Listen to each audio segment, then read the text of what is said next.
Good morning good morning good morning everybody. देखने बेटा video आ गई क्या सामने? सभी बच्चे मुझे देख पा रहे हैं क्या? मणिभूषण, नयन, बादल, सचिन, रामपाल, शिवाल्य, क्या हाल चाल है हमें सभी के? आई होप कि सारे बच्चे बढ़िया हैं, मुझे देख पा रहे हैं, सुन पा रहे हैं। और साइंस स्पेशल बैच में आप सभी का स्वागत है। अगर माहौल एकदम बिल्कुल सही चल रहा है तो एक कमेंट करके आप बताओ मुझे। जया प्रजापति, ठीक है, ओके। ये वीडियो ना अटक गई थी, पता नहीं वीडियो नहीं आ रही थी आपकी। एक सेकंड। अच्छा, जहां तक मुझे याद आ रहा है, बाकी अब मुझे अच्छा भाई, आपके साथ मेरी कल क्लास नहीं हो पाई, मुझे थोड़ा सा कुछ अर्जेंट काम आ गया था, तो उसके लिए मैं क्षमा प्रार्थी हूँ कि आपकी क्लास नहीं हो पाई। शायद आपको पहले ही लिख दिया होगा ना कि फिजिक्स क्लास ऑफ आ गया होगा शायद आपके पास। ये बच्चा कह रहा है सर आज मेरा बीपीएससी का एग्जाम है, तो ऑल द वेरी बेस्ट, बढ़िया करके आओ भाई, है ना।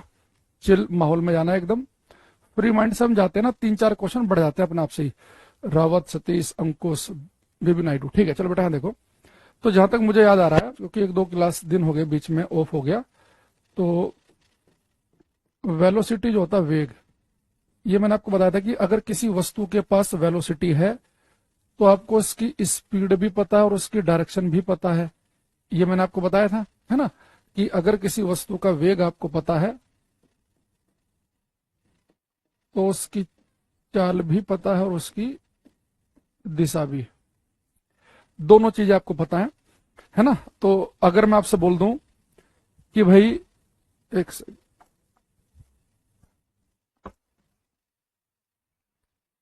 अगर बेटा मैं आपसे कह दूं कि एक बच्चा गाड़ी चला रहा है 60 किलोमीटर पर घंटे की रफ्तार से नॉर्थ डायरेक्शन में, यानी कि आपको उस बच्चे की वेलोसिटी पता है, क्योंकि आपको उसकी स्पीड तो पता ही है, 60 किलोमीटर पर घंटा, है ना। और साथ में बेटा आपको उसकी डायरेक्शन भी पता है ना। तो यानी कि आपको उसकी वेलोसिटी, उसका वेग पता है। अच्छा, फिर मैंने आपको एक छोटी सी बात और बताई थी कि अगर किसी वस्तु की वेलोसिटी कांस्टेंट है, अगर किसी वस्तु की वेलोसिटी नहीं बदल रही, इसका मतलब यह है कि ना तो उसकी स्पीड बदलनी चाहिए, उसकी स्पीड भी कांस्टेंट होनी चाहिए, और ना ही उसकी डायरेक्शन बदलनी चाहिए। दोनों में से अगर एक भी चीज बदल गई तो इसका मतलब है कि फिर वेलोसिटी कांस्टेंट नहीं कहलाएगी। मान लो आप लगातार 60 किलोमीटर पर घंटे से भाग रहे हैं, पर भाग एक सर्कल में रहे हैं, तो लगातार आपकी डायरेक्शन बदल रही है, तो वेलोसिटी कांस्टेंट नहीं है। या आप भाग तो लगातार नॉर्थ में रहे हैं, पर आपकी स्पीड बदल रही है 60 से 50, 70, 90, तो भी वेलोसिटी कांस्टेंट नहीं है। तो वेलोसिटी के लिए ना स्पीड बदले ना ही डायरेक्शन।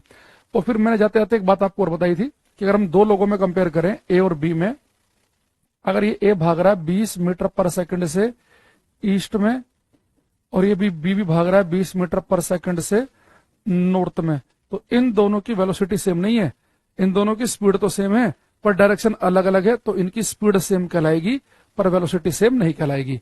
तो ये छोटा सा एक रिवीजन था आपका 3-4 मिनट का। अब यहां से हम आगे बढ़ेंगे क्लास में, ठीक। तो मैंने बहुत सारे क्वेश्चन रखे हैं पीडीएफ के निकाल के, जैसे क्वेश्चन ये करो, आसान क्वेश्चन है, कर सकते हैं सभी।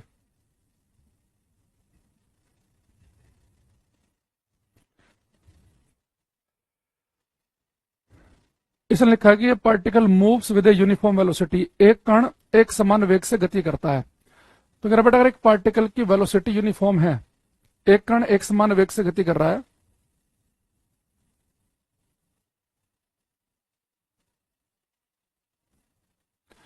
ये करो भाई, तो एक पार्टिकल जो है वो मूव कर रहा है यूनिफॉर्म वेलोसिटी से। बेटा इसका मतलब क्या है? अब देखो, यूनिफॉर्म वेलोसिटी का बेटा मतलब क्या है कि उसकी वेलोसिटी कांस्टेंट है, वेलोसिटी नहीं बदल रही। तो वेलोसिटी बेटा क्या है? उसकी कांस्टेंट है, यूनिफॉर्म है। तो उसने लिखा पहले कि the particle must be at rest, तो ये तो आंसर नहीं होगा भाई, रेस्ट पे अगर है वो, फिर तो उसकी वेलोसिटी जीरो ही है। एक लिख रहा है वो पेपर में हमारे से, बी ऑप्शन में, बी में क्या लिख रहा है कि दी पार्टिकल मूव्स अलोंग ए कर्व पाथ। बेटा अगर पार्टिकल कर्व पाथ पे मूव करेगा तो उसकी डायरेक्शन लगातार बदल रही है, इस पॉइंट पर डायरेक्शन इधर को है, इस पॉइंट पर डायरेक्शन इधर को है, इस पॉइंट पर इधर को, तो ये भी आंसर नहीं होगा। जबकि यूनिफॉर्म वेलोसिटी के लिए ना स्पीड बदलनी चाहिए ना ही direction, particle moves along a circle, circle पे मूव करेगा तो अलग अलग पॉइंट पे अलग अलग डायरेक्शन होंगी, ये भी गलत हो गया। The particle moves along a straight line, यानी कि पार्टिकल की अगर वेलोसिटी यूनिफॉर्म है तो 100% वो एक स्ट्रेट लाइन पे जा रहा है। ये संजू ने, अंशु ने, हीरा, रुकेश, सबका ठीक है, आसान क्वेश्चन था, सब बड़े से समझ गए इस बात को, ठीक है। अच्छा, अब इसमें थोड़ा सा हम आगे बढ़ते हैं। अब यहां पर ऐसा मैंने क्वेश्चन आपसे पहले पूछा था, बस थोड़ा सा चेंज होगा इसमें। यहां बेटा मैं लिख रहा हूं एक्स एक्सिस, यहां लिख रहा हूं वाई, ठीक। यहां पे मैं एक ग्राफ बना रहा हूं आपके सामने, यहां लिख रहा हूं मैं डिस्प्लेसमेंट, विस्थापन, यहां लिख रहा हूं बेटा मैं टाइम, समय। ये बेटा मेरे पास में दो कार है, कार पी और कार क्यू। अगर आपसे पूछा जाए इन दोनों कार में पी और क्यू में किसकी वेलोसिटी ज्यादा है, कार पी और कार क्यू में से ये कार पी है, ये कार क्यू है, तो आपको बता रहा कि which car is moving with greater velocity, which car is moving with greater velocity. तो कौन सी कार ज्यादा वेलोसिटी के साथ मूव कर रही है, ये आपको बताना है। ललित, रुकेश करो, जैसे मणि भूषण ने बता दिया। बेटा देखो, जब मैंने आपको पहले ऐसे ही क्वेश्चन पूछा था, बस उस क्वेश्चन में क्या फर्क था, उस क्वेश्चन में बेटा यहाँ पे लिखा था हमने डिस्टेंस, दूरी, और यहाँ लिखा था हमने टाइम, है ना, डिस्टेंस और टाइम का ग्राफ था। या जो डिस्प्लेसमेंट और टाइम का ग्राफ है। और यहाँ पे भी बड़े ध्यान से देखें, कोई टाइम ले लो, जैसे मान लो आपने ऐसा चलना शुरू किया 12 बजे, मान लो 2 बजे आप यहाँ पहुंच गए, तो बेटा 2 घंटे में कार क्यू का डिस्प्लेसमेंट तो केवल इतना ही है, इतना सा। लेकिन ठीक इसी टाइम पर अगर हम कार पी का डिस्प्लेसमेंट देखेंगे तो उसका डिस्प्लेसमेंट तो इतना ज्यादा है, यानी कि जो कार पी है इसकी वेलोसिटी ज्यादा है। यहाँ पे काम और कर सकते हैं आप, यहाँ पे क्या करो, स्लोप चेक कर लो। तो बेटा ये जो कार क्यू है एक्स एक्सिस से कितना एंगल बना रही है, ये इतना, और जो कार पी है वो इतना बड़ा एंगल बना रही है। तो अगर हम यहाँ पे बड़े ध्यान से देखें कि भाई जो ज्यादा बड़े, ये मान लो कि 30 डिग्री के एंगल पे 45, तो जो ज्यादा बड़े एंगल पर होगी तो उसका स्लोप ज्यादा होगा, उसकी ढाल ज्यादा होगी, तो उसकी वेलोसिटी क्या आएगी, ज्यादा। तो अगर पेपर में आपको डिस्टेंस और टाइम का ग्राफ दे, दूरी और समय का, तो डिस्टेंस और टाइम के ग्राफ में मैंने कहा था कि जिसका स्लोप ज्यादा होगा उसकी स्पीड, उसकी चाल ज्यादा होगी। तो डिस्टेंस और टाइम से स्पीड मिलती है, लेकिन डिस्प्लेसमेंट और टाइम, विस्थापन और समय के ग्राफ से आपको मिलेगा बेटा वेलोसिटी, वेग, क्योंकि वेलोसिटी का फॉर्मूला क्या होता है, डिस्प्लेसमेंट अपॉन टाइम। तो अगर पेपर में आपको पूछ ले कि डिस्प्लेसमेंट और टाइम जो है, डिस्प्लेसमेंट और टाइम जो है, इसके ग्राफ से आप, इसके स्लोप से आपको क्या मिलता है, तो दूरी और समय, डिस्टेंस और टाइम से स्पीड मिली थी, लेकिन डिस्प्लेसमेंट और टाइम का ग्राफ है, तो इसका जो स्लोप होगा वो आपको वेलोसिटी, वेग देगा। तो ज्यादा स्लोप किसका है, ज्यादा ढाल किसकी है, पी की, तो इसका मतलब है कि जो कार पी है उसकी वेलोसिटी ज्यादा है। तो यहां पे एक चीज लिखेंगे हम, काम की है, the slope of displacement, the slope of displacement time graph curve gives velocity. तो हिंदी में लिखेंगे विस्थापन समय ग्राफ के वक्र की ढाल, विस्थापन समय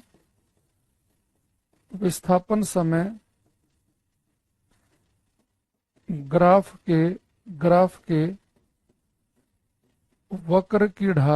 वक्र की ढाल वेग देती है। तो डिस्प्लेसमेंट टाइम ग्राफ कर्व से बेटा हमें क्या मिलेगी, वेलोसिटी। तो विस्थापन समय ग्राफ के वक्र की ढाल हमें वेग देती है। तो ध्यान से पढ़ लेना पेपर में, अगर दूरी और समय का ग्राफ होता, डिस्टेंस और टाइम का, तो स्पीड मिलती है। डिस्प्लेसमेंट और टाइम का ग्राफ हो, विस्थापन और समय का ग्राफ हो, तो बेटा उस समय मिलती है वेलोसिटी। से वैसे भी आपको ध्यान ही रहेगा भाई, इस डिस्टेंस अपॉन टाइम स्पीड होता है तो वहां तो स्पीड ही मिलनी है, डिस्प्लेसमेंट और टाइम से वेलोसिटी का फॉर्मूला था तो वेलोसिटी ही मिलेगी। अच्छा, एक तो ये बात ध्यान रखेंगे। एक और वहीं से जैसा क्वेश्चन हमने पहले पढ़ा था उसी टाइप का क्वेश्चन हम पढ़ेंगे। सपोज हल्का सा आगे चल के थोड़ा सा हल्का सा चेंज आएगा। शुरू का क्वेश्चन तो सेम सही दिखेगा आपको। ये एक्स एक्सिस है, ये बेटा वाई, यहां पर लिखा मैंने वेलोसिटी,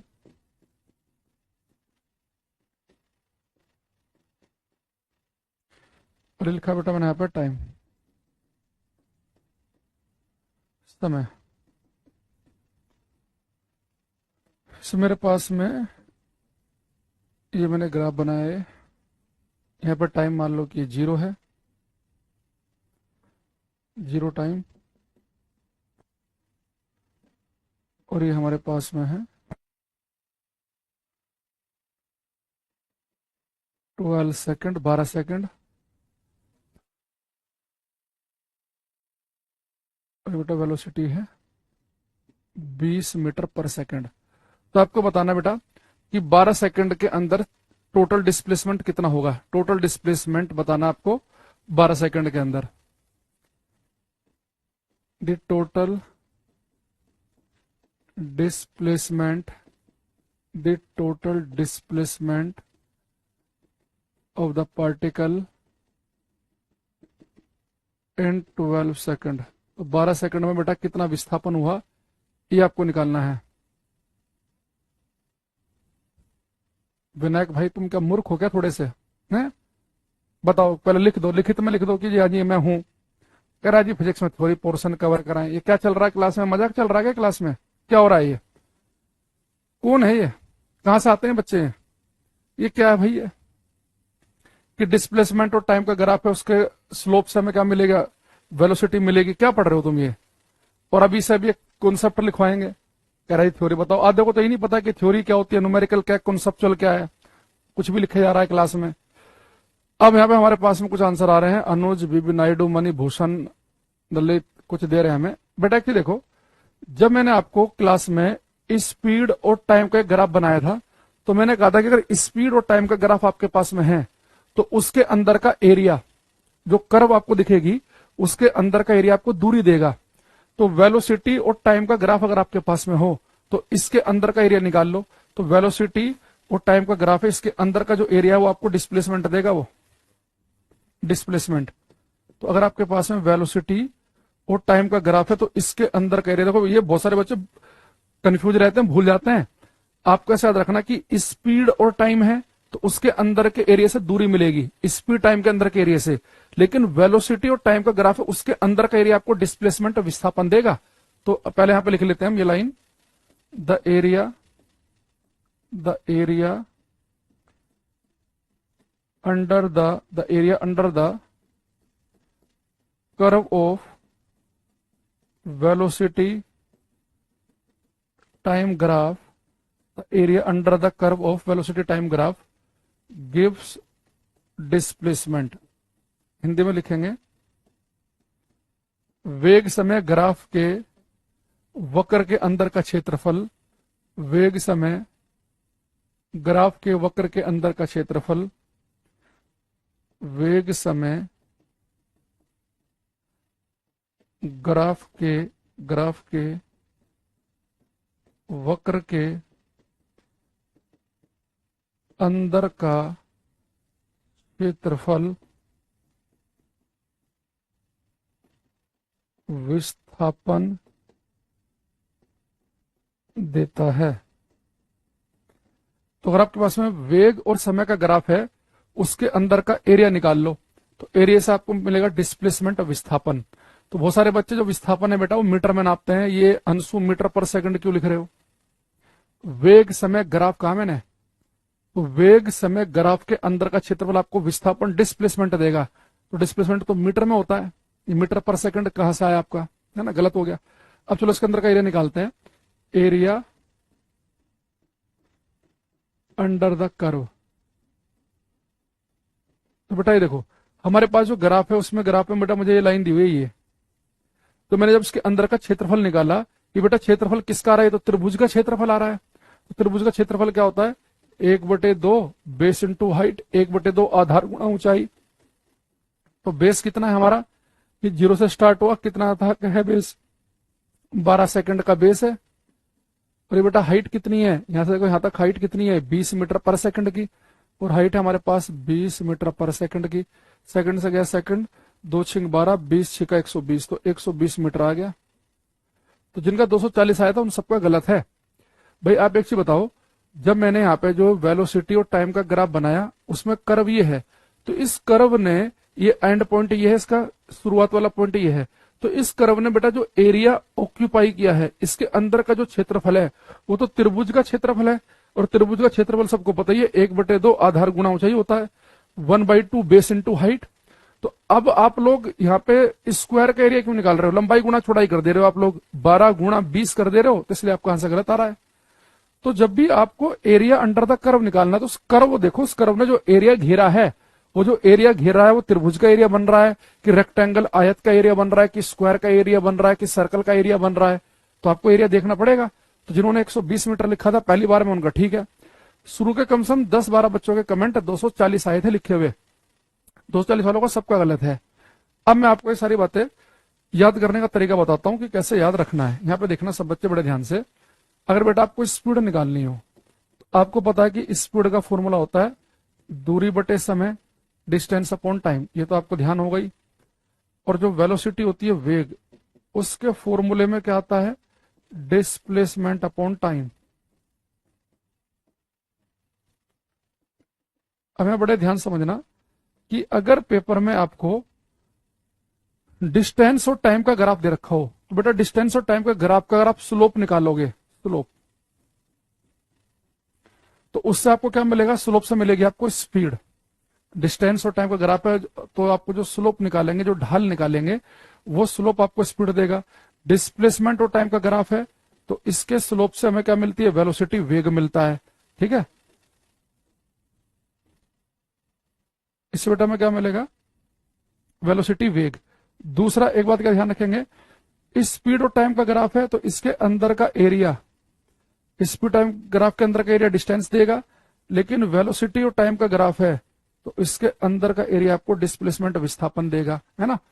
तो ध्यान रखना कि वेग और समय के ग्राफ का अंदर का एरिया की बात कर रहा हूं मैं। वेलोसिटी और टाइम का ग्राफ है तो इसके अंदर का एरिया डिस्प्लेसमेंट देता है, स्पीड और टाइम का ग्राफ है तो इसके अंदर का एरिया दूरी देता है, डिस्टेंस। डिस्टेंस और टाइम के ग्राफ के स्लोप से स्पीड मिलेगी, तो जो जो कर्व ज्यादा स्लोप पर होगी वो उसकी स्पीड ज्यादा होगी। डिस्प्लेसमेंट टाइम का ग्राफ है तो उसके स्लोप से आपको वेलोसिटी मिलेगी। तो इस बात को इसे उतार लेंगे साइड में याद करने के लिए। और याद रखना, एरिया वाला सब जरूर याद रखना कि वेलोसिटी और टाइम के ग्राफ के एरिया अगर आपके पास में है तो उससे डिस्प्लेसमेंट मिलता है। आगे मैं आपको पढ़ाऊंगा, अगर आपके पास वेलोसिटी और टाइम के ग्राफ का स्लोप हो तो फिर उससे एक्सेलरेशन, त्वरण मिल जाता है।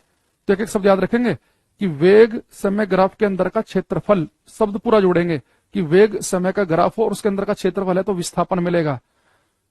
स्पीड और टाइम का ग्राफ है, उसके अंदर का क्षेत्रफल हमें दूरी देगा, पूरा याद रखेंगे। दूरी और समय के ग्राफ के ढाल से, स्लोप से, या प्रवणता लिख देता है कई बार हिंदी में, ढाल या प्रवणता से, स्लोप से हमें क्या मिलेगा, दूरी और समय ग्राफ के स्लोप से स्पीड, और डिस्प्लेसमेंट टाइम के ग्राफ के स्लोप से हमें वेलोसिटी। अब मैं एक थोड़ा सा क्वेश्चन इसमें हल्का सा चेंज करूंगा। पहले यहां तक मुझे बताओ कि जो बच्चों ने सारी क्लास ली है, आपको यहां तक की बात क्लियर है कि नहीं, बताओ। ये यहां तक का रहा सभी को समझ में? अरे हाँ या ना?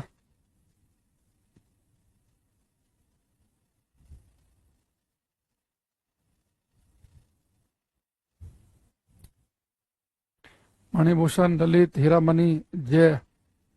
अरे कौन था क्लास में कह रहा जी थ्योरी करवाओ? ये विवेक कह रहा समझ में नहीं आ रहा। बेटा सारी क्लास देख कर आओ पीछे की, तब आएगा समझ में, है ना। और एक ही कमेंट बार बार मत लिखो। निर्मल कह रहे हैं क्लियर है, रावत, पूर्वेंदु, जय।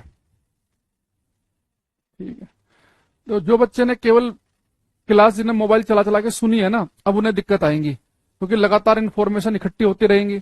अब जो खाली मोबाइल चला के सुनते हैं, जो अपने हाथ से साथ साथ लिखते नहीं है, नोट्स नहीं बनाते, मैं नहीं कर रहा कोई फेयर नोट्स बनाने हैं, चलती क्लास में रफ नोट्स बनाने हैं, खाली पेन लेना है और साथ साथ कॉपी पर लिखते चले जाने हैं, तो वो बच्चा तो अब सीखेगा।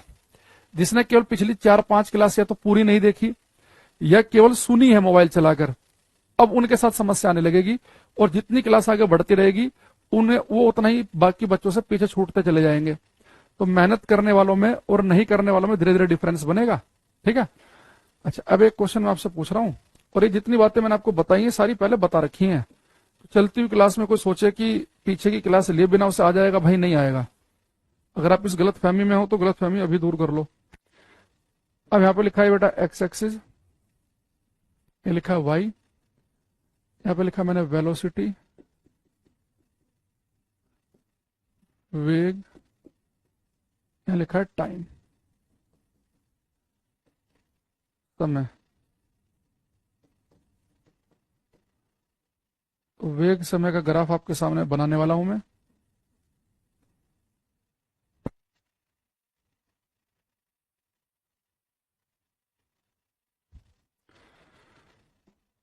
हम्म,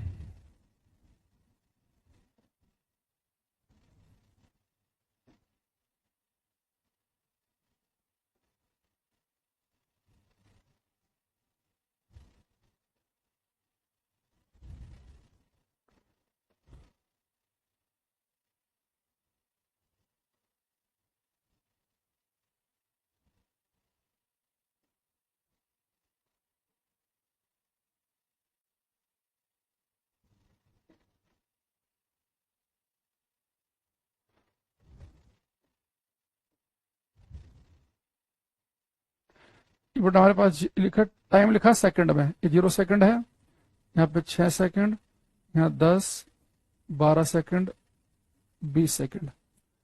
इधर वाई एक्सिस पे वेलोसिटी है, तो ये वेलोसिटी है 20 मीटर पर सेकंड की। इसके कोरस्पोंडिंग ये वाली है बेटा आपकी 24 मीटर पर सेकंड। ये वाली वेलोसिटी है 12 मीटर पर सेकंड, और ये वाली है 20 मीटर, जैसे मान लो आप 18 मीटर पर सेकंड। ठीक। तो ये वाली वेलोसिटी लिख दी मैंने 12, ये 20, ऊपर वाली 24, 18। तो आपको बताना बेटा कि आपको वेग और समय का ग्राफ दे रखा है ना। वेग और समय का ग्राफ।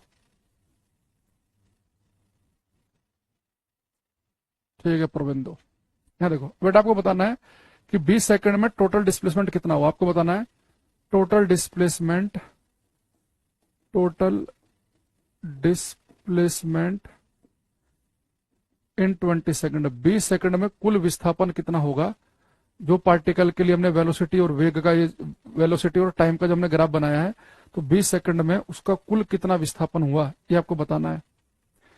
तो आपको बेटा क्या बताना, डिस्प्लेसमेंट विस्थापन।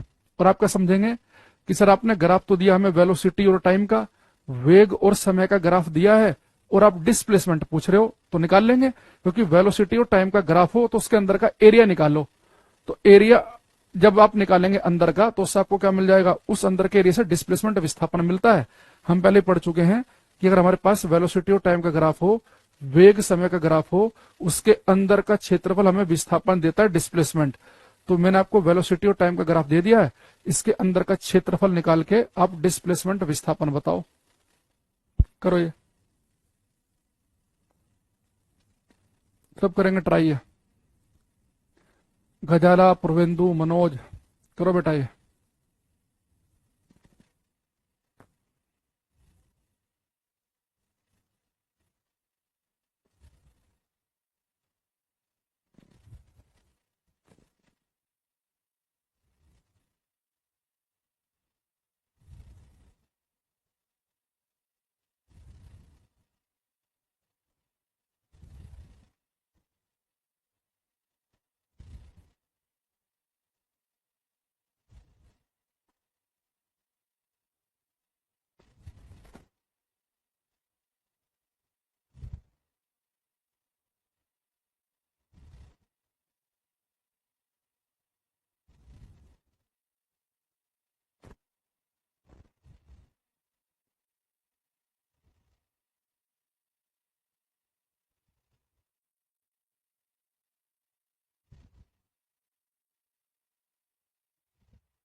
रुकेश, जय, मणि भूषण, निर्मल, 4 कमेंट पढ़े, सबके आंसर अलग। 420, 192, 336, 204, एक का 330 भी आंसर है।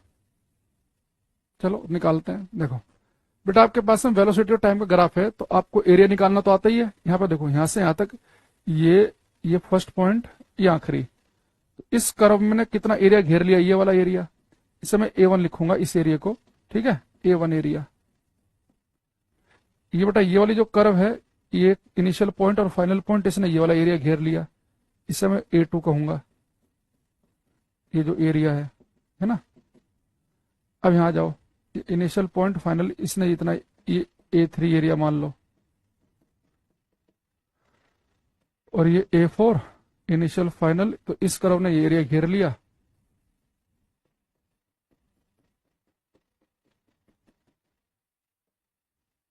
अब देखो, पहले हम A1 निकाल रहे हैं। A1 बेटा क्या होगा, ये जो एरिया है तो त्रिभुज का एरिया है। त्रिभुज का एरिया क्या होता है, 1/2 बेस इंटू हाइट। तो बेस कहां से कहां तक है, 0 से लेकर 6 तक, तो बेस 6 तक, और हाइट कितनी बेटा, ये पूरी हाइट किसके बराबर है, ये वाला पॉइंट इसके कोरेस्पोंडिंग है ना। तो ये हाइट कितनी है यहाँ तक की, 0 से लेकर 20 तक की। तो 2 4 2 3 6 20 40 20 60, तो A1 की वैल्यू आ गई 60। तो एरिया क्या करता है बेटा, वेलोसिटी और टाइम का ग्राफ है, तो इसके अंदर का एरिया डिस्प्लेसमेंट विस्थापन देगा, वो मीटर में आएगा।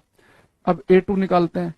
अच्छा, A2 जो है ये क्या है, ये तो बेटा हमारे पास में रेक्टेंगल है, आयत है। आयत का एरिया क्या होता है, लंबाई गुणा चौड़ाई। तो 6 से लेकर 10 तक लंबाई कितनी बनेगी बेटा, ये 6 है, ये 10, यानी कि टोटल 4 बचेगा, तो लंबाई है 4। और चौड़ाई कितनी है, यहां से लेकर यहां तक की, ये बेटा ये है टोटल हमारी 0 से लेकर 18, यानी कि 18, 18 17 54 18 चौक 72, तो हो गया 72 मीटर। अब A3 पे आ जाओ, A3 पे, A3 देखो फिर से बेटा क्या है, ये त्रिभुज है, 1/2, बेस कितना है 10 से 12 यानी कि 2, और ऊंचाई कितनी है ये 12, तो कट गया, तो 12 मीटर आ गया। अब आते हैं A4 पे, तो ये फिर से रेक्टेंगल है, 12 से 20 यानी कि 8, और ये ऊंचाई कितनी, यहाँ कितना था 24, तो 24 8 निकालना है। तो 8 चौक 32, हासिल को 3, 8 दूनी 16, 3 192 मीटर। अब यहाँ बेटा बड़े ध्यान समझना, बहुत सारे बच्चों ने यहाँ पे क्या गलती की होगी, भाई ये एरिया कितना है, पहले वाला एरिया 60 मीटर है ना, ये 60 मीटर हो गया। ये वाला एरिया A3 कितना है 12 मीटर, A4 कितना है 192 मीटर, और ये बेटा A2 कितना है 72 मीटर। इन चारों को जोड़ दिया होगा। बेटा देखो, आप एक बात समझो, ये जो वेलोसिटी और टाइम का मैंने ग्राफ बनाया, ये यहाँ तो बेटा ओरिजिन है हमारा, ये ऊपर वाली वेलोसिटी हमें पॉजिटिव वेलोसिटी है, ये नीचे वाली वेलोसिटी कैसे होगी, नेगेटिव एक्सिस है, नेगेटिव वेलोसिटी।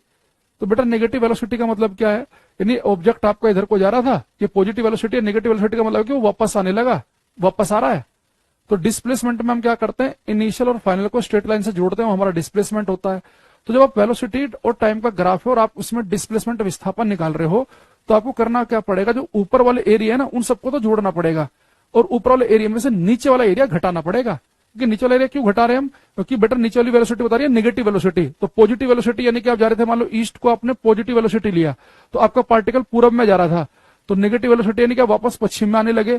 तो डिस्प्लेसमेंट में तो हम क्या करते हैं, इनिशियल और फाइनल को स्ट्रेट लाइन से जोड़ते हैं। डिस्प्लेसमेंट में थोड़ा ना करते हैं कि आगे भी गए और वापस आए, सबको जोड़ते हुए चलते हैं, नहीं। जब आप डिस्प्लेसमेंट निकालेंगे, तो जो बेटा आपको जो नेगेटिव वेलोसिटी पे जो एरिया बनेगा ना, वो आपको घटाना पड़ेगा। यानी आपको जो टोटल डिस्प्लेसमेंट बनेगा, टोटल जो डिस्प्लेसमेंट बनेगा, उसमें मैं लिख रहा हूं S से, वो क्या बनेगा, आपको A1 में A3 भी जोड़ना है, A4 भी, ऊपर वाले एरिया में से नीचे वाला एरिया घटाना पड़ेगा। तो ऊपर वाला एरिया कितना है, A1 है 60, और A3 कितना है 12, फिर यह है 192, और वो कितना था बेटा आपका 72। अब देखो, अब हमें देखो 60 और 12, ये 72 और ये 72 से 72 गया, यानी कि टोटल डिस्प्लेसमेंट 192 मीटर का आएगा। तो जिन बच्चों का आंसर 192 मीटर आया, उन सबका ठीक है। जिन्होंने सब कुछ जोड़ दिया, उनका गलत हो गया। भाई आप ये समझो ना, अगर आपको थोड़ा दिमाग लगाना चाहिए कि यार ग्राफ में एक चीज ऊपर एक ही नीचे, तो ये ऊपर तो पॉजिटिव वेलोसिटी बता रहा है, नीचे वाली नेगेटिव वेलोसिटी बता रहा है। अच्छा, अगर मैं इसी ग्राफ से आपसे पूछता, इसी ग्राफ से मैं आपसे पूछता कि भाई बताओ, ऑब्जेक्ट ने टोटल डिस्टेंस कितनी चली, कुल दूरी कितनी चली, टोटल डिस्टेंस, बट आपको पता है ये पॉजिटिव वेलोसिटी बता रही है कि आप इधर को जा रहे थे, और नेगेटिव वेलोसिटी बता रही है कि आप वापस आ रहे हैं। लेकिन डिस्टेंस में तो हमें आगे पीछे से मतलब ही नहीं होता। डिस्टेंस में तो हम क्या करते हैं, चाहे आगे जाओ चाहे पीछे जाओ, दूरी में तो हम रास्ते की लंबाई को जोड़ते हुए चलते हैं। अगर वेलोसिटी और टाइम के ग्राफ से आपसे दूरी पूछ ले, डिस्टेंस, तो चाहे आगे जाओ पीछे जाओ सब कुछ जोड़ना ही है। तो अब इसमें अगर आप मुझे निकालना होता डिस्टेंस, तो मैं क्या करता, सारे सारे एरिया जोड़ देता, A1 plus A2 plus A3 plus A4। तो A1 की वैल्यू कितनी है हमारे पास में 60 है, A2 कितना था 72, A3 कितना था 12 और ये कितना था 192। ये सब जोड़ लो आप। तो बेटा ये 72 72 हो गया 144, 144 में आपको जोड़ना है 192। तो 192 और 144, 4 2 6, तो 336 मीटर आ जाएगा। तो जिन बच्चों का 336 मीटर आया था वो बेटा एक्चुअल में टोटल डिस्टेंस थी। तो टोटल जो दूरी बनेगी वो बनेगी आपके 336 मीटर की, और जो डिस्प्लेसमेंट बनेगा वो बनेगा 192 मीटर का। समझ में आई बात ये सभी को? अरे हाया ना भाई। आपको एक चीज बताओ, वेलोसिटी नेगेटिव का मतलब क्या है? नेगेटिव वेलोसिटी का मतलब है कि आप पहले से अपोजिट डायरेक्शन में जा रहे हैं।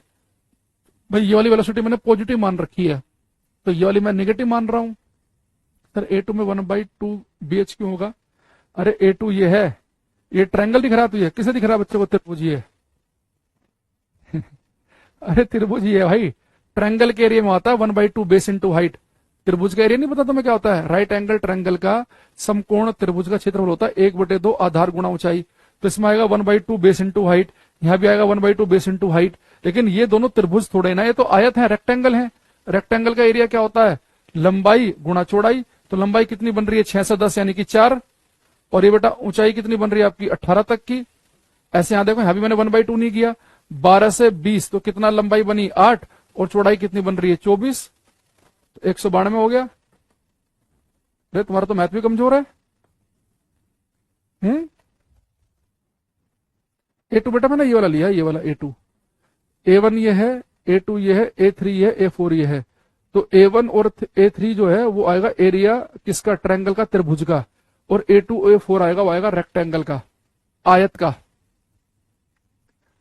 तो वेलोसिटी और टाइम के ग्राफ से अगर आपको डिस्प्लेसमेंट विस्थापन निकालना है तो उसके अंदर का क्षेत्रफल निकालो सबसे पहले, कि भाई वेग भी है समय भी, अंदर का क्षेत्रफल हमें विस्थापन देगा। बस में देख लेना कहीं उसने थोड़ा गेम तो नहीं खेल दिया कि कुछ एरिया ऊपर आ रहे हो कुछ एरिया नीचे आ रहे हो। तो डिस्प्लेसमेंट में विस्थापन में आपको फिर नीचे का एरिया घटाना होगा। लेकिन अगर दूरी पूछेगा तो फिर जबरदस्ती नीचे वाला एरिया मत घटा देना, क्योंकि दूरी में चाहे आगे जाओ चाहे पीछे जाओ, डिस्टेंस में आगे पीछे से कोई मतलब नहीं है। डिस्टेंस तो केवल जुड़ती है, पहली क्लास में पढ़ाया था मैंने आपको, पहली या दूसरी क्लास में। तो डिस्टेंस में तो बेटा हमने सारे एरिया जोड़ दिए हैं, जबकि मैंने क्या किया इस बात को ध्यान रखना कि डिस्प्लेसमेंट जब निकाला तो ये नीचे वाला एरिया हमने घटाया ड्यू टू नेगेटिव वेलोसिटी। ठीक, चलो अब आगे बढ़ते हैं। तो अब हमें काफी सारी बातें धीरे धीरे क्लियर हो रही है। अगर हम एक बार रिवाइज करने बैठे हैं ऐसे 2 मिनट, तो कोई अगर हमारे से पूछे भाई सिंपल डिस्टेंस क्या होती है, दूरी, तो हम कहेंगे रास्ते की लंबाइयों को जोड़ते हो चलो दूरी आ जाएगी। अब 5 मीटर आगे गए 5 मीटर पीछे, दूरी हो गई 10। डिस्प्लेसमेंट क्या होता है कि साहब जहां से चले और जहां पहुंच गए दोनों को एक स्ट्रेट लाइन से जोड़ना पड़ता है, सीधी रेखा से, तो डिस्प्लेसमेंट आता है। तो जहां से चले अगर वहीं के वहीं आ गए तो डिस्प्लेसमेंट 0 हो जाता है। फिर कोई कहेगा कि स्पीड आपको क्या बताती है? स्पीड हमें बताती है कि कोई ऑब्जेक्ट कितना तेज भाग रहा है। तो स्पीड से हमें केवल उसकी तेजी पता चलेगी, लेकिन वेलोसिटी वेग से वो कितना तेज भाग रहा है और किस दिशा में भाग रहा है दोनों बातें पता चल जाएंगी। जब मुझे किसी वस्तु की स्पीड पता है तो केवल ये पता है कि वो कितना तेज भाग रहा है, वेलोसिटी पता है तो कितना तेज भाग रहा है, किस दिशा में भाग रहा है ये पता चल गया। स्पीड स्केलर क्वांटिटी है, अदिश राशि है, और वेलोसिटी हमने क्या पढ़ा था, वेक्टर क्वांटिटी है। तो स्पीड को आप सिंपली v से लिख सकते हैं इसे, और वेलोसिटी के ऊपर आप तीर का निशान लगाना पड़ेगा। अच्छा, अगर हमें कोई ये कह दे कि भाई एक ऑब्जेक्ट की वेलोसिटी कांस्टेंट है, उसका वेग नहीं बदल रहा, तो वेलोसिटी कांस्टेंट है यानी कि ना तो उसकी स्पीड बदल रही होगी ना ही उसकी डायरेक्शन बदल रही होगी। इस तरह की हमने बातें पढ़ी। फिर आते हैं थोड़ा टेक्निकल क्वेश्चन पे। अगर कॉन्सेप्चुअल क्वेश्चन पूछेगा तो सिंपल लाइन में पूछ लेगा कि स्पीड और टाइम के ग्राफ के अंदर का क्षेत्रफल क्या देगा, आप बोलेंगे डिस्टेंस। वेलोसिटी और टाइम के ग्राफ के अंदर क्षेत्रफल क्या देगा हमें, डिस्प्लेसमेंट। अगर उससे न्यूमेरिकल पूछना होगा तो बस फिर क्या करेगा, वो ऐसे कोई ग्राफ बना के आपसे पूछ लेगा। जैसे इस बार मैंने कहा था आपको कि उसने फॉरेस्ट गार्ड के पेपर में क्वेश्चन पूछा था इससे, स्पीड और टाइम का ग्राफ दिया था, पिछली क्लास में कराया था मैंने क्वेश्चन आपको, और पूछा था कि कितनी दूरी तय की गई है। तो 65 मीटर जिस क्वेश्चन का आंसर आया था ना, वो फॉरेस्ट गार्ड के पेपर का क्वेश्चन था वो। तो ऐसे पूछ लेगा। तो जहां कॉन्सेप्चुअल पूछता है, जहां न्यूमेरिकल नहीं पूछता, तो वहां केवल क्या पूछेगा कि वेलोसिटी और टाइम के ग्राफ के अंदर का क्षेत्रफल क्या देगा, विस्थापन। और जहां न्यूमेरिकल पूछना होगा तो वो फोटो बनाकर पूछेगा आपसे। अब हम अगले शब्द पे आते हैं, इसका नाम है एक्सेलरेशन, त्वरण।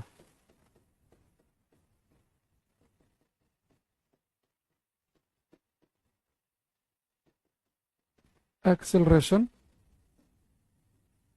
त्वरण।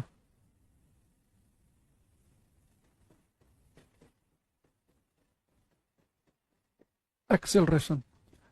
अब आज हम क्लास में समझेंगे कि अगर हम कभी ये कह देते हैं कि भाई एक पार्टिकल एक्सेलरेट कर रहा है, एक कण त्वरित गति में है, त्वरित गति, भाई एक समान गति तो हम समझते हैं कि यूनिफॉर्म मोशन क्या होता है। अगर आप समान समय में समान दूरी तय करो, हर सेकंड आप 3-3 मीटर दूर जाओ, यानी कि यूनिफॉर्म मोशन है आपका, एक समान गति है।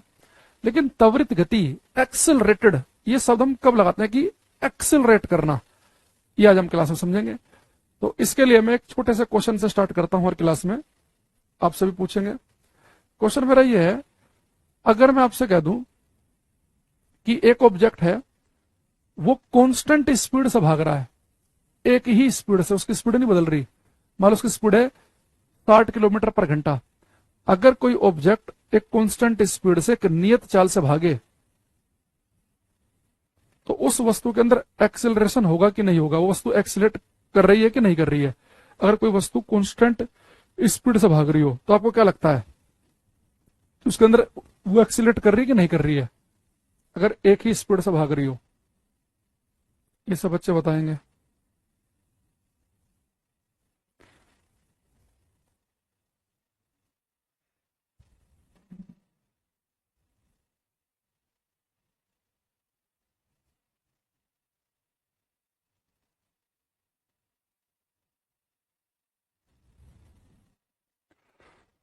जो पूछा गया बेटा वो बताओ पूर्वेंदु।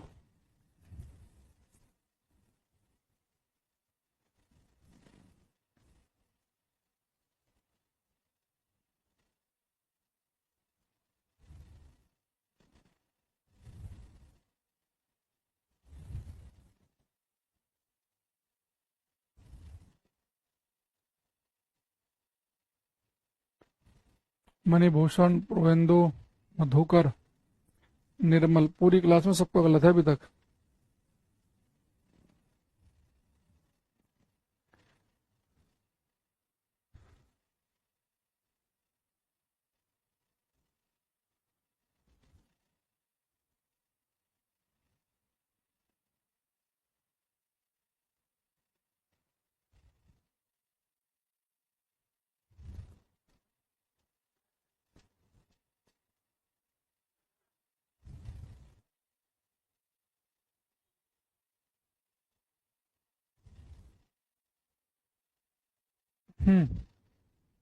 बादल ने ठीक लिखा है। देखो जितने, हाँ एक बीबी नायडू का ठीक है। बेटा अगर मैंने आपसे कहा एक वस्तु की स्पीड कांस्टेंट है, एक वस्तु 60 किलोमीटर पर घंटे की स्पीड से भाग रही है, उसकी स्पीड में कोई चेंज नहीं है, तो उसके अंदर एक्सेलरेशन होगा कि नहीं होगा? आपका आंसर होना चाहिए था कि सर एक्सेलरेशन हो भी सकता और नहीं भी हो सकता। देखो अगर कोई बेटा वस्तु एक्सीलरेट कर रही है, कोई वस्तु त्वरित गति में है, तो बहुत सारे बच्चों को लगता है कि वही वस्तु की गति त्वरित है, वो एक्सीलरेट कर रही है, तो उन्हें लगता है कि एक्सीलरेट करने का मतलब केवल ये है कि वस्तु की स्पीड बढ़ रही है। बहुत सारे बच्चे यही सोचते हैं कि स्पीड 0 से हो रही है 20, 50, 60, 70, 80, 90, 100, तो एक्सीलरेट कर रही है। बेटा एक्सीलरेशन के 3 मतलब हैं। अगर आज का जब भी आप किसी क्वेश्चन में पढ़ो कि वस्तु की गति त्वरित गति है, एक्सीलरेट कर रही है, उसके 3 मतलब हैं। या तो उस वस्तु की स्पीड बढ़ रही है, या उस वस्तु की स्पीड घट रही है, या उसकी डायरेक्शन चेंज हो रही है। डायरेक्शन का चेंज करना भी एक्सीलरेट करना है कि आप कितना तेजी के साथ डायरेक्शन चेंज कर रहे हैं, वो भी त्वरित गति है। तो मैंने कहा कि वस्तु की स्पीड तो कांस्टेंट है, यानी ना तो स्पीड बढ़ रही ना स्पीड घट रही, और डायरेक्शन तो मैंने आपको बताया नहीं। तो आपको बोलना चाहिए था कि सर स्पीड तो कांस्टेंट है, अगर डायरेक्शन भी नहीं बदल रही होगी तो यानी कि उसका एक्सेलरेशन 100% 0। लेकिन स्पीड कांस्टेंट है, अगर डायरेक्शन बदल रही हो, मान लो कि वस्तु एक ही स्पीड से लगातार एक सर्कल पे घूम रही है, तो बेटा सर्कुलर मोशन जो है ना एक्सिलरेटेड त्वरित गति का उदाहरण होता है। लगातार डायरेक्शन चेंज हो रही है, स्पीड तो नहीं बदल रही। तो एक्सिलरेशन के बेटा तीन मतलब होते हैं। अगर कोई वस्तु एक्सिलरेट कर रही है तो या तो उसकी स्पीड आपको बढ़ती हुई दिखेगी, उसकी चाल बढ़ती हुई दिखेगी, या आपको उसकी स्पीड घटती हुई दिखेगी। और स्पीड घटने के लिए कई बार इसके लिए हम एक शब्द यूज करते हैं रिटार्डेशन। तो कई बार आपको रिटार्डेशन लिखा मिले तो इसका मतलब है कि थोड़ा आपको क्लियर करना चाह रहा है वो कि स्पीड जो है घट रही है, ठीक है। और चेंज इन डायरेक्शन, दिशा का बदलना भी बेटा एक्सिलरेशन होता है। चेंज इन डायरेक्शन, एक्सिलरेशन के तीन मतलब हैं।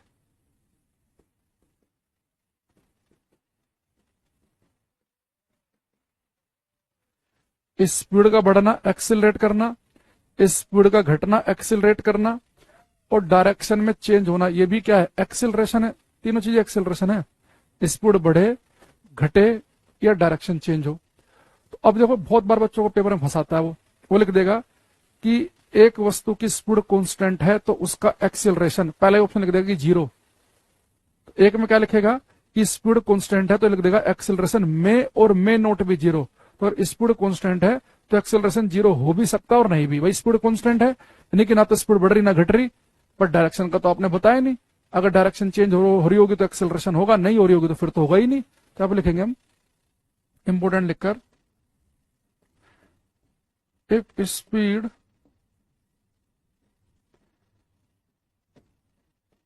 of an object, if speed of an object is constant, then its motion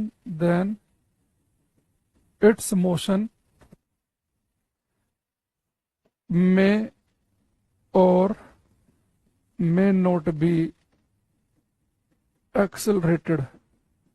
Hindi में लिखेंगे, यदि किसी वस्तु की चाल नियत हो, यदि किसी वस्तु की चाल नियत हो तो, यदि किसी वस्तु की चाल नियत हो तो उसकी गति त्वरित गति हो भी सकती है और नहीं भी। यदि किसी वस्तु की चाल नियत हो तो उसकी गति त्वरित गति हो भी सकती है और नहीं भी। इट्स मोशन मे और मे नॉट भी एक्सेलरेटेड। ठीक। अच्छा, आप कहेंगे सर इतना लंबा चौड़ा पढ़ने की जरूरत नहीं है। आप ये बोल सकते थे कि सर एक काम करो, कॉल सेंटर पता करो भाई वेक्टर, मुझे कोई जानकारी नहीं इस बारे में। देखो आप कहते सर एक काम करें हम कि आपने मैं एक शब्द पढ़ाया था वेलोसिटी, वेग, और आपने आते आज रिवाइज भी कराया था कि वेलोसिटी का मतलब होता है कि वस्तु के पास स्पीड भी है और डायरेक्शन भी है। तो आप एक बात कह रहे हो कि एक्सेलरेशन के लिए तो स्पीड बदलनी चाहिए या डायरेक्शन बदलनी चाहिए। भाई मैंने कहा कि अगर किसी वस्तु के पास एक्सेलरेशन है, इसका मतलब है कि या तो उसकी स्पीड बदलेगी या फिर उसकी डायरेक्शन बदलेगी। भाई कोई एक काम तो होगा, या तो स्पीड बदलो या फिर डायरेक्शन बदलो। तो यानी कि वस्तु के पास एक्सेलरेशन है। तो आपको कहना ही चाहिए था, तो आप बोलते सर आप सीधा ही बोल दो ना कि एक्सेलरेशन के लिए या तो स्पीड बदले भाई या फिर डायरेक्शन बदले। तो क्या हम सिंपल ये नहीं कह सकते क्या कि एक्सेलरेशन के लिए वेलोसिटी में चेंज, वेग में परिवर्तन होना चाहिए। अच्छा, वेग में परिवर्तन कैसे होता है? वेग में परिवर्तन या तो स्पीड बदल दो तो भी वेग बदल जाएगा, या डायरेक्शन बदल दो तो भी बदल जाएगा। भाई वेलोसिटी में दो चीज होती है, स्पीड और डायरेक्शन दोनों ही है। यानी अगर किसी वस्तु का वेग में चेंज आ रहा है तो वेग में चेंज आता ही कैसे है, या तो स्पीड बदल के direction.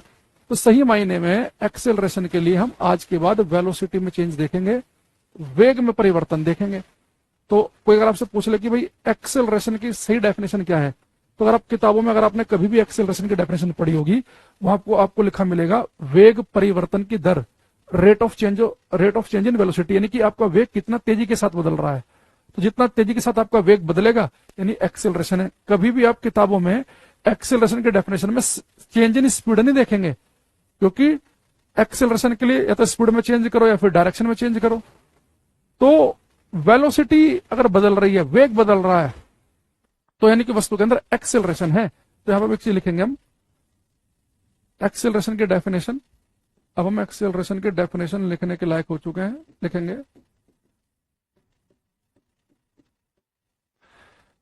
The rate of change in velocity, the rate of change in velocity, the rate of change in velocity is called, एक सेकेंड,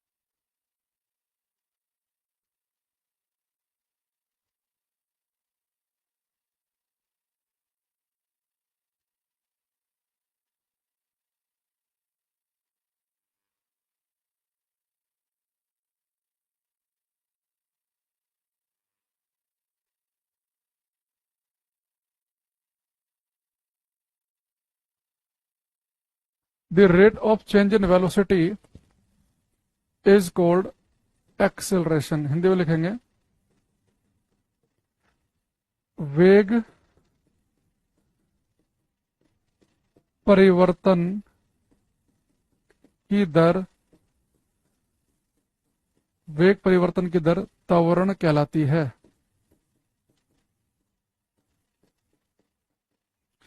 तो बेटा एक्सेलरेशन को लिखते हैं हम ए से, इसका सिंबल होता है ए। और एक्सेलरेशन क्या, एक्सेलरेशन के लिए हमें क्या देखना है, चेंज इन वेलोसिटी, वेग परिवर्तन। तो चेंज के लिए लिखते हैं हम डेल्टा, वेग के लिए वी, और दर का मतलब होता है बेटा टाइम का, दर का मतलब होता है टाइम से डिवाइड करना। तो एक्सेलरेशन का फॉर्मूला बनेगा वेग परिवर्तन की दर, rate of change in velocity. अब इस फॉर्मूले को देख के आप मुझे बताओ कि एक्सेलरेशन जो है ये स्केलर क्वांटिटी है कि वेक्टर, ये अदिश राशि है कि सदिश। एक्सेलरेशन क्या है बेटा, वेग परिवर्तन, change in velocity upon time. तो स्केलर है कि वेक्टर। तो एक तरीका मैंने आपको बताया था कि फिजिक्स में किसी फॉर्मूले में एक चीज ऊपर दिखे और एक नीचे दिखे, या दोनों मल्टीप्लाई में दिखे, तो मैंने कहा था उन्हें बड़े ध्यान से देखो। अगर उनमें से एक वेक्टर है तो जिसका फॉर्मूला है वो भी वेक्टर है। तो आपको बेटा पता है कि वेलोसिटी तो वेक्टर क्वांटिटी है और टाइम स्केलर है, तो दो में से एक वेक्टर, तो जिसका फॉर्मूला वो भी वेक्टर होगा, है ना। तो एक्सेलरेशन जो है वेक्टर क्वांटिटी है।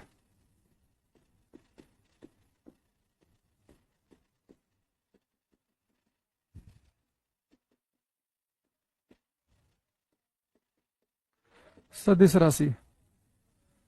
अच्छा, इसके हम यूनिट निकालेंगे, एसआई यूनिट, इसका मात्रक निकालो आप। तो वेलोसिटी बेटा हम नापते हैं मीटर पर सेकंड में, टाइम को नापते हैं सेकंड में। तो सेकंड के सेकंड मल्टीप्लाई होगी तो इसकी यूनिट बन जाएगी मीटर पर सेकंड स्क्वायर,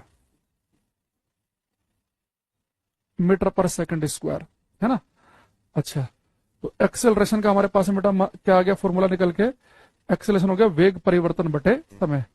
अब ये सबका सही है, गजाला, ललित, प्रवेंदु, हीरा, मनी, बादल, वेक्टर क्वांटिटी है, वेक्टर बहुत बढ़िया।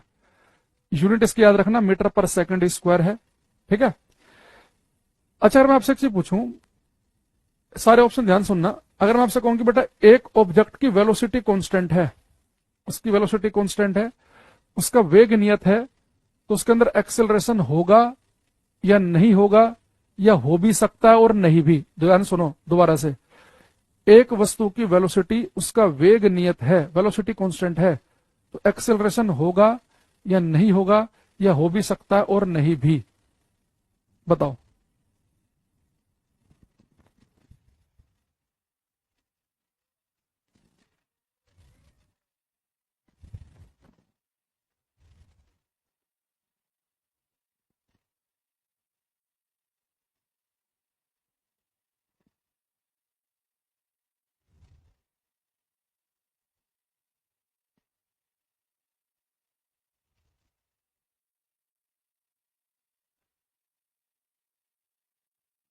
गुंजन का गलत हो गया है, प्रजापति का ठीक है।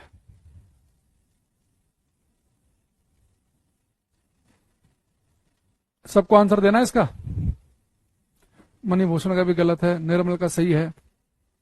बेटा आप शब्दों में फंस जाते हो। वेक्टर तो मैं कम सुनाई दे रहा है, तो 4 बैच में पढ़ लिया है और तब भी ये बेसिक बेसिक चीजें गलत कर रहा है। हैं? कब सीखेगा?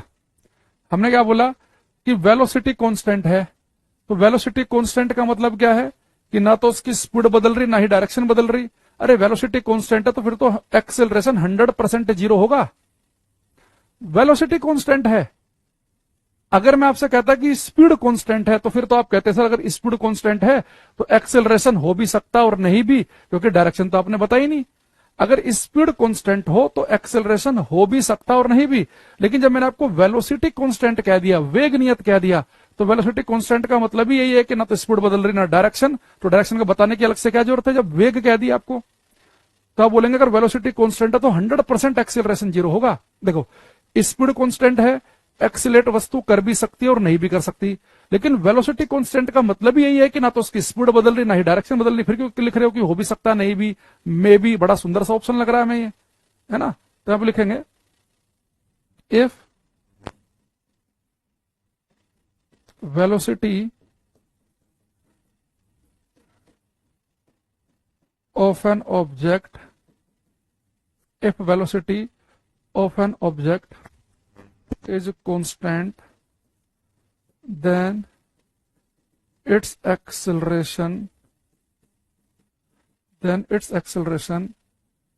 is 100% zero. यदि किसी वस्तु का वेग नियत है, यदि किसी वस्तु का वेग, यदि किसी वस्तु का वेग नियत हो, यदि किसी वस्तु का वेग नियत हो तो उसका त्वरण 100% शून्य होगा। मैं जान पूछ के लिख रहा हूं 100%, ये कोई ऑफिशियल लैंग्वेज नहीं है। उसका त्वरण 100% शून्य होगा, ताकि आपके दिमाग में जब आप ये लाइन पढ़ें, पहले ये पढ़ें कि स्पीड कांस्टेंट है तो एक्सेलरेशन हो भी सकता और नहीं भी, लेकिन अगर वेलोसिटी कांस्टेंट है तो एक्सेलरेशन 100% जीरो होगा। तो आपका दिमाग खुले। भाई वेलोसिटी कांस्टेंट कहने का मतलब ये कि हमने सीधे सीधे बता दिया आपको कि भाई ना स्पीड बदल रही है ऑब्जेक्ट की ना डायरेक्शन, वो एक ही स्पीड से एक ही दिशा में भाग रहा है, तो फिर एक्सीलेट ही नहीं कर रहा। वो एक्सीलेट करने के लिए तो उसकी स्पीड बढ़ाओ घटाओ या उसके डायरेक्शन कुछ बदलो, तो वो एक्सेलरेट नहीं कर रहा फिर वो, क्योंकि वेलोसिटी कांस्टेंट है। और आप फॉर्मूला भी देखेंगे, फॉर्मूले में भी क्या है, एक्सेलरेशन के वेग परिवर्तन की दर, the rate of change in velocity. जब वेलोसिटी कांस्टेंट है, वेलोसिटी में कोई चेंज ही नहीं है। भाई वेलोसिटी कांस्टेंट का क्या मतलब है? अगर वेलोसिटी है कांस्टेंट, इन इसकी वेलोसिटी कांस्टेंट का मतलब ये है कि वेलोसिटी में कोई चेंज नहीं है। अगर वेलोसिटी में कोई चेंज नहीं है, एक्सेलरेशन क्या होता है, delta we by delta T. अगर वेलोसिटी कांस्टेंट है तो वेलोसिटी में चेंज है जीरो, तो एक्सेलरेशन कितना होगा, जीरो। ठीक। तो इसलिए बेटा मैं कहता हूं कि पहले ना छोटे छोटे जो शब्द हैं इनकी हमें अंदर तक समझना पड़ेगा। अगर हमें इनके मतलब ही क्लियर नहीं होंगे और हम सीधे कूद जाए बड़े क्वेश्चन पे, उटपटांग क्वेश्चन करने शुरू कर दें, तो आपको क्या होगा, वो क्वेश्चन का आंसर याद हो जाएगा, केवल वो क्वेश्चन याद हो जाएगा। थोड़ी सी भी लैंग्वेज बदल के आ जाएगा तो आप नहीं कर पाओगे। एक कह रहा था जैसे टॉपिक पीडीएफ में वैसे ही पढ़ाओ। कौन बच्चा है ये?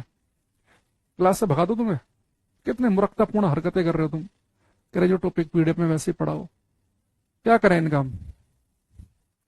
अरे वो बताया मैंने, वो 2 साल पुराने किसी बैच में मैंने पढ़ाया होगा, उसके कंप्लीट पीडीएफ एक साथ डाल दी हमने। कोई बताया ना, एक आध को किसी को रहता है कि जी हमें सारे नोट्स दे दो एक साथ ही, वो वैसे हैं। वो 2 साल 2.5 साल पुराना बैच के हैं, वो 2019 के किसी बैच के। 19 अब तो 4 साल पुराने नोट्स हैं वो। आपको जो क्लास में पढ़ाया जा रहा है, वो जो डेली पीडीएफ डलती है, वो आपके काम की है। वो तो आपको प्रोवाइड करा दी एक साथ, किसी बच्चे ने बना के हमें भेज दी थी, हमने आपको दे दी, कह जी वैसे ही पढ़ाओ। कोई सिलेबस थोड़े ना है वो कि पेपर का सिलेबस है उसके हिसाब से पढ़ाओ। कुछ भी लिखना है, पढ़ना वढ़ना कुछ है नहीं, उसमें से रट लेते हैं। वही क्वेश्चन जो तो पूछूंगा तो आंसर बता देंगे, एक लाइन आगे पीछे पूछ लूंगा तो हवा ही नहीं आ रही, क्योंकि सीखना ही नहीं है, बस मोबाइल चला के बैठ गए क्लास में। अब इसमें ये बेटा तेरा कुछ होगा नहीं, वैसे भी तू फर्जी ऐसे टाइम पास कर रहा है ना।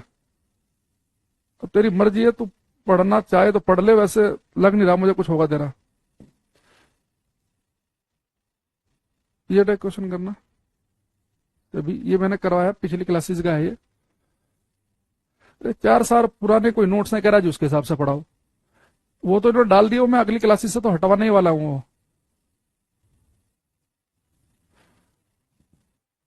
कैसे कह रहा है, सीबीएसई का सिलेबस हो, जिस सिलेबस के हिसाब से पढ़ाओ।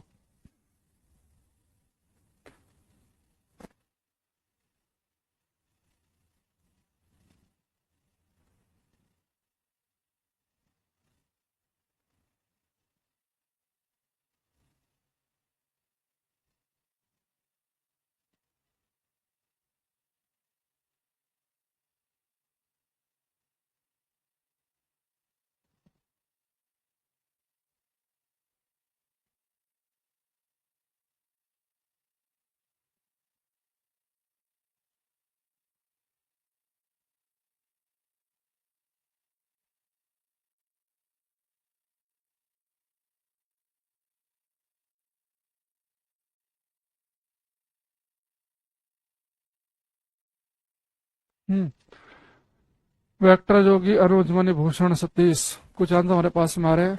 इसने क्या लिखा है, a person travelling on a straight line moves with a uniform velocity v1 for some time and with uniform velocity v2 for the next equal time the average velocity। तो मैंने आपको बताया था बेटा कि अगर टाइम सेम दे रखा हो, देखो टाइम दे रखा है सेम, ये कह रहा है कि उतने ही टाइम के लिए, मान लो टाइम टी है, उतने टाइम के लिए v1 वेलोसिटी से भाग रहा है पर्सन, और फिर सेम टाइम के लिए भाग रहा है v2 वेलोसिटी से।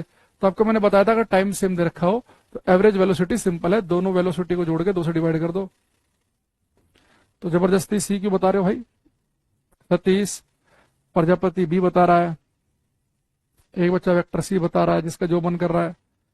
देख रहे हो, हल्का सा लैंग्वेज में क्वेश्चन आ गया तो हमारे हाथ पैर फूल गए। इसका मतलब ये है कि हम घबरा जाते हैं क्वेश्चन को पढ़ के, हमें लगता है कि कुछ तो है अजीब सा इसमें। भाई उसने क्या कहा कि एक सीधी रेखा पर यात्रा करने वाला व्यक्ति कुछ समय के लिए एक समान वेग v1 से चल रहा है, और फिर कह रहा अगले समान समय के लिए v2 से, यानी उतने ही समय के लिए आप भाग रहे v1 से और उतने ही समय के लिए भाग रहे v2 से। यानी यहाँ पे आपको टाइम सेम दे रखा, अगर टाइम सेम दे रखा हो तो एवरेज वेलोसिटी मैंने कहा था कि दोनों को जोड़ के 2 से भाग कर देंगे। अगर वो कहता कि कुछ दूरी v1 वेग से चलता है और उतनी ही दूरी v2 वेग से चलता है, अगर बेटा आपको दूरी सेम देता तो फिर फॉर्मूला आपका यही बनता, 2v1v2 upon v1 plus v2। तो अगर वो समान दूरी कहता तो ये बन जाता हमारा फॉर्मूला। तो शायद इसे सोल्व करके सी को सोल्व करके आ जाता है ये। तो वहां पे दूरी सेम कहने पे आता है ये, समझ रहे बात को। तो सेम दूरी अगर कहता है कि उतनी दूरी v1 वेग से और उतनी दूरी v2 से, तो फिर एवरेज कैसे आता वो आपको पता ही है। यहाँ पे टाइम सेम दे रखा तो सिंपल वाले से ही हो जाएगा, ए इसका करेक्ट आंसर है। अच्छा अब देखो, अब हमें पता चल गया कि एक्सेलरेशन के लिए वेग में परिवर्तन होना चाहिए, है ना, वेलोसिटी में क्या होना चाहिए, चेंज। अब यहां पे 1-2 बात समझना बेटा। मान लो कि आपका ऑब्जेक्ट है, ये ऑब्जेक्ट की वेलोसिटी इस डायरेक्शन में है। वेलोसिटी का मतलब क्या होता है, स्पीड इनटू डायरेक्शन, यानी कि आपका जो ऑब्जेक्ट है इस डायरेक्शन में भाग रहा है ऐसे से। तो वेलोसिटी की डायरेक्शन का मतलब समझ में आ गया, वेलोसिटी की डायरेक्शन है। तो जिस डायरेक्शन में ऑब्जेक्ट की वेलोसिटी है, अगर उसी डायरेक्शन में ऑब्जेक्ट एक्सिलरेट कर रहा हो, उसी दिशा में एक्सिलरेट करने का मतलब है कि आपने उधर कोई धक्का मारा, उधर कोई फोर्स लगाया। जैसे हम आगे चल के जब न्यूटन का नियम पढ़ेंगे तो मैं आपको एक छोटा सा फॉर्मूला पढ़ाऊंगा जो आप सभी को अभी आता होगा, F इजकल टू ma। तो आपको इस फॉर्मूले से बताऊंगा मैं कि जिस डायरेक्शन में आप फोर्स लगाएंगे वस्तु उधर को एक्सिलरेट करती, जिधर को धक्का मारेंगे फोर्स लगाएंगे उधर को एक्सिलरेट करेगी। तो जब मैं आपसे कह रहा हूं कि जिस डायरेक्शन में वेलोसिटी है, जिस डायरेक्शन में वेलोसिटी है, अगर आप उसी दिशा में एक्सिलरेट करेंगे, उधर कोई धक्का मारेंगे, तो ऑब्जेक्ट की स्पीड बढ़ेगी, यानी ऑब्जेक्ट की जो स्पीड बढ़ जाएगी वो तेज भागने लगेगा। अच्छा ये केस फर्स्ट हो गया हमारा, इससे बड़ा सुंदर क्वेश्चन आने वाला है अभी। अब आया केस सेकंड। बेटा जिस डायरेक्शन में आपकी वेलोसिटी तो इस डायरेक्शन में है, और ऑब्जेक्ट एक्सिलरेट कर रहा इधर को, तो आप समझ गए वेलोसिटी इधर को, यानी कि ऑब्जेक्ट इधर को भाग रहा था, एक्सिलरेट उसके विपरीत दिशा में कर रहा है, यानी कि अपने अपनी भाग उधर को रहा है और आप धक्का इधर को मार रहे हो, यानी कि आप उसकी स्पीड कम कर रहे हो। भाई मान लो कोई व्यक्ति ठेला लेकर जा रहा हो इधर को, ठेला लेकर भाग रहा है और आप उसके ठेले को अपोजिट डायरेक्शन फोर्स लगा दो तो ठेले की स्पीड घट जाएगी। तो अगर वेलोसिटी और एक्सेलरेशन अपोजिट डायरेक्शन में है तो स्पीड घटेगी।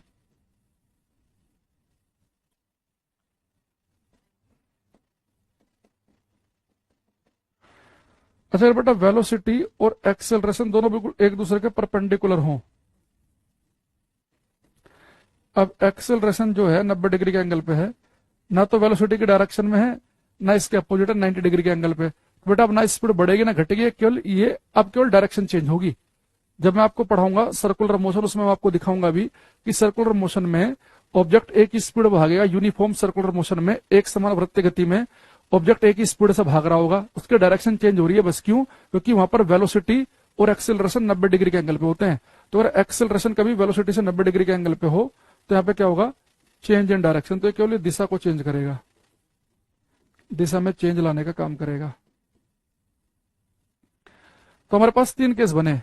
जिस तरफ को ऑब्जेक्ट भाग रहा है अगर उधर को ही एक्सेलरेट करे तो स्पीड बढ़ेगी, अपोजिट डायरेक्शन में एक्सेलरेट करे तो स्पीड घट जाएगी, और वेलोसिटी और एक्सेलरेशन 90 डिग्री के एंगल पे हो तो डायरेक्शन में क्या होगा, चेंज। अब यहां से एक बड़ा प्यारा सा सुंदर सा क्वेश्चन हम निकालेंगे। अगर आपने इसे कर दिया तो मैं समझूंगा। इसे आराम से बेटा क्वेश्चन के 4 ऑप्शन पढ़ना 2-3 बार, और जल्दीबाजी मत करना, ध्यान से पढ़ के करेंगे इसे।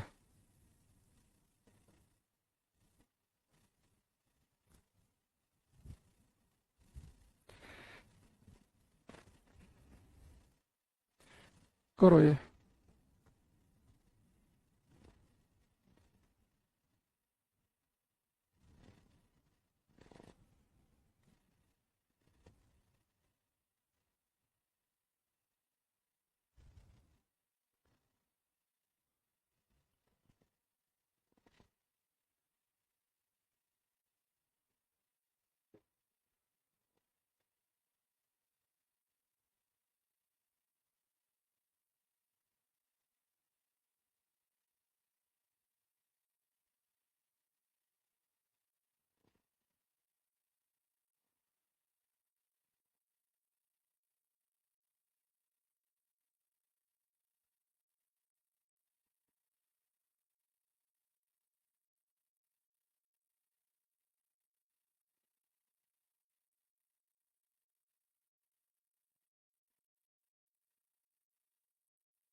मणिभूषण, सतीश, प्रजापति, कुछ आंसर हमारे पास में आ रहे हैं।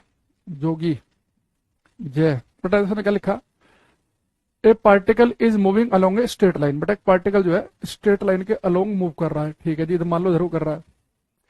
कह रहा है कि if the acceleration of particle is more than that of another object the particle is moving fast. यदि कण का त्वरण किसी अन्य वस्तु की तुलना में अधिक है तो कण तेजी से आगे बढ़ रहा है। तो बेटा कोई जरूरी नहीं है, ये ऑप्शन देखो हमारा सही क्यों नहीं है, यहाँ बड़ा ध्यान समझो।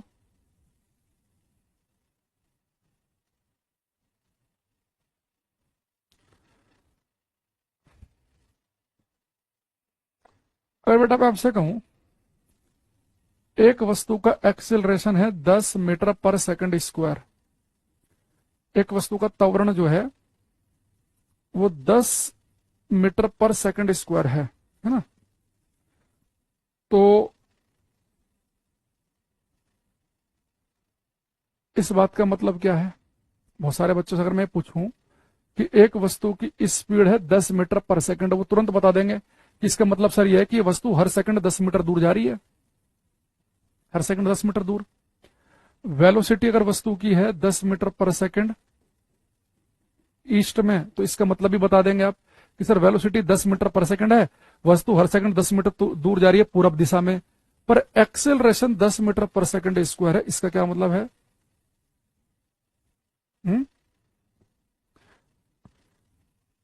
इसका मतलब पता क्या है, देखो तो ध्यान समझना बेटा। मैं इस चीज को ऐसे लिख सकता हूं 10 मीटर पर सेकंड बटे सेकंड लिख सकता हूं। मीटर पर सेकंड स्क्वायर को मीटर पर सेकंड बटे सेकंड लिख सकते हैं। सेकंड की सेकंड मल्टीप्लाई होगी, सेकंड स्क्वायर ही बन जाएगा। बेटा अगर किसी वस्तु का एक्सेलरेशन 10 मीटर पर सेकंड स्क्वायर है तो इसका यह मतलब है कि इस वस्तु की जो स्पीड है वो हर सेकंड 10 बढ़ रही है। अगर किसी वस्तु का एक्सेलरेशन अगर 10 मीटर पर सेकंड स्क्वायर है तो उसकी स्पीड हर सेकंड 10 बढ़ेगी या 10 घटेगी। देखो बढ़ेगी कब, जिस डायरेक्शन में वेलोसिटी है, जिधर को ऑब्जेक्ट भाग रहा है, अगर उधर कोई एक्सेलरेट करे, उधर कोई धक्का मारेंगे तो स्पीड बढ़ेगी। और अपोजिट में हमने अभी बताया आपको, अगर अपोजिट में करेंगे तो स्पीड घट जाएगी। भाई जिस डायरेक्शन में वेलोसिटी है अगर उसी डायरेक्शन में एक्सेलरेशन हो तो स्पीड बढ़ेगी। तो अगर एक्सेलरेशन बेटा 10 मीटर पर सेकंड स्क्वायर का है तो हर सेकंड स्पीड 10 बढ़ेगी। अगर अपोजिट में एक्सेलरेशन होगा तो स्पीड हर सेकंड 10 घटेगी। तो जैसे आज के बाद आपको किसी वस्तु का एक्सेलरेशन पता चले, यानी आपको पता चल रहा है कि इसकी स्पीड हर सेकंड 10 बढ़ेगी या हर सेकंड 10 घटेगी। अगर एक्सेलरेशन किसी वस्तु का 6 मीटर पर सेकंड स्क्वायर हो तो हर सेकंड या तो स्पीड 6 बढ़ेगी या हर सेकंड 6 घटेगी। वो डिपेंड इधर उस पर करेगा कि जिस डायरेक्शन में वस्तु भाग रही थी, अगर उधर कोई धक्का लग रहा है, उधर कोई एक्सेलरेट कर रही है तो बढ़ेगी, और अपोजिट में लग रहा है तो घटेगी। अब यहां पर एक चीज देखो, उसने कहा कि भाई एक वस्तु जो है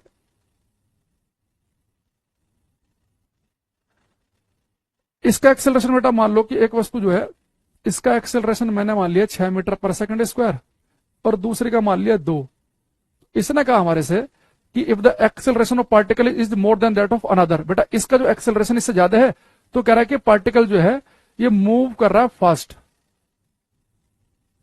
भाई एक बात समझो, ठीक है साहब, इसका एक्सेलरेशन ज्यादा है, इसका एक्सेलरेशन कम है, लेकिन ये भी तो हो सकता है कि ये दो एक्सेलरेशन क्या हो, जिस डायरेक्शन में वेलोसिटी है ये दो एक्सेलरेशन उसी डायरेक्शन में हो, तो ये तो हर सेकंड 2 स्पीड बढ़ा देगा। और ये जो 6 एक्सेलरेशन है ये मान लो कि वेलोसिटी की अपोजिट डायरेक्शन में अगर हुआ तो हर सेकंड 6 स्पीड घटा देगा। तो एक्सेलरेशन एक का ज्यादा है एक का कम है, उस सब ये नहीं बता सकते कि ये तेज भाग रहा है कि स्लो। हमें पता होना चाहिए कि एक्सेलरेशन वेलोसिटी की डायरेक्शन में है कि नहीं है। तो जिस तरफ को वस्तु भाग रही है अगर उसी डायरेक्शन में अगर वस्तु एक्सेलरेट करेगी तो उसकी स्पीड बढ़ेगी, अगर अपोजिट डायरेक्शन में एक्सेलरेट करेगी तो स्पीड घटेगी। अच्छा बी पे आ जाओ, इसने कहा है if the acceleration is positive speed must be increasing. बहुत सारे बच्चों को लगता है कि अगर एक्सेलरेशन पॉजिटिव है तो स्पीड बढ़ती है। बेटा सी को देखो, इसने बिल्कुल क्लियरिटी दिया हमें। सी ऑप्शन क्या कह रहा है, if the acceleration and velocity have the same sign, जिस डायरेक्शन में एक्सेलरेशन है उसी डायरेक्शन अगर वेलोसिटी है तो स्पीड मस्ट बी इंक्रीजिंग। ये बिल्कुल ठीक है। भैया यहां देखो, मैंने आपको क्या बताया था कि जिस डायरेक्शन में वेलोसिटी हो उसी डायरेक्शन में एक्सेलरेशन, अगर ये भी पॉजिटिव और ये भी पॉजिटिव तो यानी कि स्पीड बढ़ेगी। ये तो पॉजिटिव और ये नेगेटिव तो स्पीड घटेगी। अगर ये दोनों जब सेम डायरेक्शन में होंगे तभी बेटा स्पीड बढ़ेगी। अब होता क्या है कि लेकिन हम ज्यादातर इवन मैं भी आगे चल के, मैं भी या बहुत टीचर से आपने पढ़ा है, किताबों में पढ़ाओ भोजंगा क्या होता है कि जैसे हम ये देखते हैं ना कि एक्सेलरेशन पॉजिटिव, तो हम एक्सेलरेशन बेटा पॉजिटिव को हम यही मान लेते हैं कि स्पीड बढ़ रही होगी। पता है क्यों मान लेते हैं हम, आपने जो बचपन से पढ़ा होगा कि एक्सेलरेशन पॉजिटिव का मतलब स्पीड बढ़ना। उसकी वजह यह है कि हम नॉर्मली जब भी हम किसी भी पार्टिकल को हम मानते हैं कि कोई पार्टिकल भाग रहा है तो जनरली हम यही मानते हैं कि जो पार्टिकल है हमारा वो पॉजिटिव डायरेक्शन भाग रहा है, तो हम अपने आप से किसी पार्टिकल को हमेशा पॉजिटिव डायरेक्शन भगाएंगे और एक्सेलरेशन भी उसका पॉजिटिव है तो यानी कि स्पीड बढ़ेगी। तो नॉर्मली हम क्या करते हैं, पॉजिटिव एक्सेलरेशन को स्पीड का बढ़ना इसलिए मान लेते हैं क्योंकि एक्सेलरेशन तो पॉजिटिव है ही और पार्टिकल को हम खुद से मानते हैं कि पॉजिटिव डायरेक्शन में ही भाग रहा होगा तो इसलिए बढ़ रहा है। लेकिन यहाँ सी ऑप्शन ने ज्यादा क्लियरिटी दे दी कि वेलोसिटी और एक्सेलरेशन दोनों के सेम साइन है तो स्पीड बढ़ेगी। भाई आप एक चीज समझो, बी ऑप्शन में देखो कैसे गलत हो सकता है। इसने कहा है कि एक्सेलरेशन पॉजिटिव है, ठीक है भाई एक्सेलरेशन पॉजिटिव। अब मान लो बेटा मेरा पार्टिकल भाग रहा हो इधर को नेगेटिव डायरेक्शन में, अब तो स्पीड घट जाएगी।